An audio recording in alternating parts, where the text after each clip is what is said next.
guys, Allison Gardner here. Let's talk. As anyone who is watching the news or has walked through the grocery store lately, this is the closest to a panic that I have ever seen. But that's not what I want to talk about.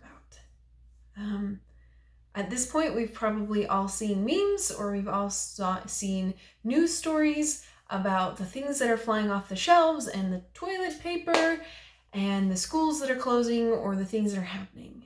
And this is big. I mean, I know I just said that's not what I'm going to talk about, but I'm still talking about it. But this is just the introduction. I do have another place to go, so stick with me. Because this is just a symptom of what is going on in other places. It's easy to see that people are in a panic when the toilet paper is all sold out. And I just got a text from my mother-in-law saying that there was a shipment that came in at 7 a.m. and there was a brawl. And when events are being canceled and the governor's getting on getting on for a press conference and saying these things, and it's so easy to see sort of panic on that big scale because it's everywhere and you feel it in the air. Even if you're like me and up until today you really didn't take this, I knew it was serious, I knew that it mattered, but I also realized that it wasn't really touching my life, and so to freak out would not really do me any good. I have some food storage, I have some stuff, and so I haven't really worried about it. I haven't really been concerned about it. I felt for those who were in the middle of it. I felt for those who were very afraid of sickness because they were immune compromised. I knew that it was a thing and I was aware, but it hadn't touched me. And so I didn't fully understand. And today it touched me because they canceled class. We had someone whose wife was ill, and so we ended up sending him home. And realizing that just 2 weeks ago, that wouldn't have been a thing, all of a sudden is a thing, really had me kind of going, okay, this is a thing. And the thing that I realized is that there's always going to be something. There's always going to be something. And even though we don't always see things played out in such a big fashion, there's always things. If anybody had read my post from last night, and I was talking about how I thought something big was going to happen in my life this week. I've been waiting to hear some news, and every day has been a little bit torturous because the last that I had heard word that I would hear word this week. That was quite a sentence. And so I've just been waiting literally sometimes on the edge of my seat, just staring at my phone or staring at my computer, waiting for word, and to have it never come. And that does a number on your psyche. For anybody who's waiting for good news or bad news, that just does a number on you because you're waiting and it stirs you up, and your doubt or your fear or your concern or any number of things just blows up and just comes to the surface, and every other thing that happens just agitates you and just gets you on edge. And I realize that I'm being very vague, but also it's part because we all have a thing. We all have a thing that we're either excited about or we're terrified about that really just gets us into overdrive. And you may be wondering, what in the world do these two things go together? My only thing is, there is always going to be something that can cause us fear. There's always going to be something that gets us going and gets us into fight or flight or gets us into freeze. Mortality is sort of made that way. And so if we don't learn how to control us if we don't learn how to anchor into what we know is true, if we don't know how to anchor into places of peace, then we are a piece of driftwood on the ocean getting pulled wherever it can pull us. And so I would invite you to think about, what are things that you know to be true? What are things that are in your control? I think one of the scariest things about everyone's fears over illness, and I've also heard people talking about they're not worried about the pandemic, which even just saying that just is like, woo, like, but it has been declared as such, so that's what we're talking about it as. So even for people who aren't afraid of the illness themselves, or not afraid of the coronavirus themselves, they are afraid of the responses they are seeing from other people. And what's so interesting about both is that both are outside of that person or your or mine control. We can't control an illness. We can do our best to wash our hands, we can do our best to follow the guidelines, but really we're not in control. We're not in control about how the people around us engage or interact. And so I would invite you to sit down and really think about, what are the things that are in your control and what are the things that are not in your control. There's always going to be a letter in the mail that might be bearing bad news. There's always going to be an interaction you have with someone that you can't control how they interact back. You can't determine how they're going to react. There is always going to be some news that pops up somewhere that is outside of our control and our ability to do anything about it. But as you take the time to sit down and really think about what is within your control, then you are empowered to act. Talking about this news that is outside of my control, every day I would be on the edge of my seat, having faith in some inspiration and direction that I had received and having a lot of hope.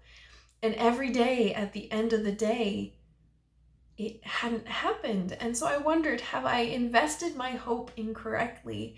Have I done the wrong thing? And I talked to a friend about it. I was like, how do I balance this? How do I balance what it is, this thing that I really want, that I'm really hoping is going to happen, and I hope it happens soon, and getting a death grip on that of this has to happen and this has to happen soon, or my faith is ill-placed, or my life is just over as I know it, versus just faith that Heavenly Father has the best for me and has what I need and what I want and what I dream of. And so I would invite you guys to think about, where is that space? Because for me, I had to come to a space, and my friend was fantastic at walking me through it and saying, Allison, what is it within your control? What is it that you can do, that you have, that you actually can engage with? Could I control them contacting me any sooner? No, that was on them. Could I actively force my situation to change? Yes. Would I appreciate the outcome if I forced? No. So that was not within my control. Could I stop looking at the phone so much and stirring myself up? Yes. Could I also continue to say that, yes, this initial idea and this initial thought that I had, does it still feel good and does it still feel right? Yes. So can I hold on to it even when logic tells me to chuck it out the window? Yes. Could I also trust that no matter what happened in its timing, that the outcome would be good and would be something that I wanted? Yes. But what did all of this thought mean? What it meant is that I had to take control of my thoughts. And that I couldn't just let my brain jump from thing to thing to thing to thing.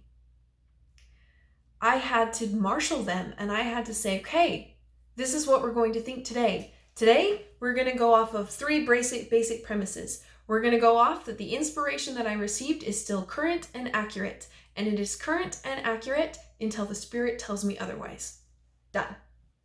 Second, there were things going on outside of my control, and imagining the worst were not going to make them any better. Yes. And third, I could have faith and choose that there would be a good outcome, even if in this moment I didn't know how it was going to come together and I didn't know when it was going to come together. And by setting those 3 ground rules for myself, I was able to marshal my thoughts so that they didn't just pull me from place to place to place to place. Do I have the outcome I was seeking for yet? No. Do I have peace and perspective? Yes. I don't know what's going on in your world that might be causing you fear or anxiety right now. I know that the air right now is electric with fear and anxiety. With every news report that goes out, with every new statement of something closing or going on, I know that it's scary. I was just on campus today and I felt it. I felt that electricity in the air of things are just not right. But know that fear is just playing on what is already going on in your life. And that fear is just playing out on other things you're already concerned about. So marshal your thoughts about what is within your control and determine what is out there stuff and what is in here stuff. Because we often think, wow, it's just all hitting at once. And I kind of have had that thought a couple times. I'm like, wow, everything is just hitting at once because this news that I'm waiting for and this letter in the mail that's coming and these other just bits and pieces of things that, I mean, there's just always stuff. There's always stuff. And so when we take control and when we go, okay, there's always going to be stuff, what is within my control? Then we get our power back. Then we are able to lay claim to what's going on in here so that we can see what's going on out there with clearer eyes.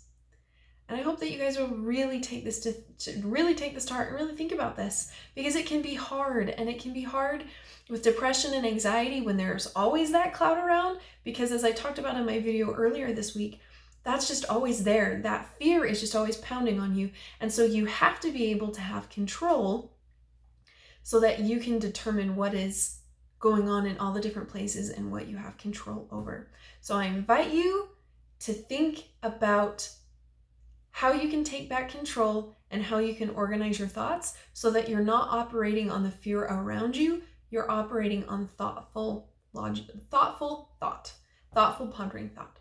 Thank you for joining me, guys, and I will see you next time. And I hope that you will like and subscribe this video and follow me for my continued adventures as a supporter, as a spouse, a supporter of a spouse with depression and anxiety. And let's keep learning together. Bye, guys.